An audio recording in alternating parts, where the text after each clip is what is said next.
আসসালামু আলাইকুম। আবারও চলে আসলাম ভ্যাম্পায়ার নিয়ে। ভ্যাম্পায়ারের টার্নিং রেডিয়াস নিয়ে সবাই আসলে প্রশ্ন করতেছিলেন যে টার্নিং রেডিয়াসের ব্যাপারটা জানতে চাচ্ছিলেন অ্যাকচুয়ালি। সো তাদের জন্য আজকে আসছি যে এখানে অল্প একটু জায়গা, আপনারা জানেনই যে ফুটপাতে কতটুকু জায়গা থাকে। আসেন দেখাই। ক্যামেরার রেজুলেশনের জন্য সরি, আর হেডলাইটের পাওয়ার তো দেখতেই পাচ্ছেন, রাতেও খুব ভালো। আসেন এটাকে আমরা একটু ঘুরাই দেখাই। দেখতে পাচ্ছেন হ্যান্ডেলটা কতটুকু মুভ করে।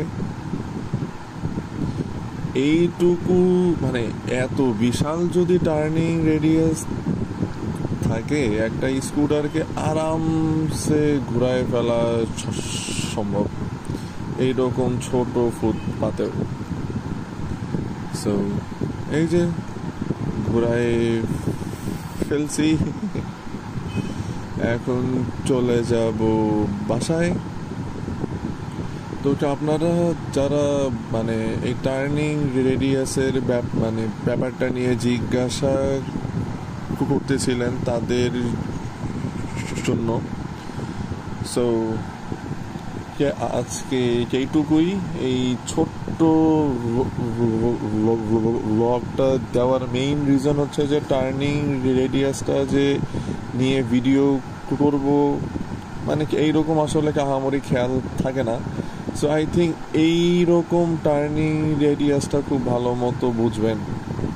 আর এই দেখেন বিশাল বিশাল গতিরোধক ক্রস করতেছি, সামনে কিছু ফ্রেন্ডসরা আছে, ওরা মানে 3 জনকে তো আর বাইকে নেওয়া সম্ভব না। তাই তো যাই হোক, আজকে এই পর্যন্তই। সকলকে ধন্যবাদ। আর যারা যারা আমার ভিডিওটি দেখছেন তাদেরকে স্পেশালি থ্যাংক ইউ।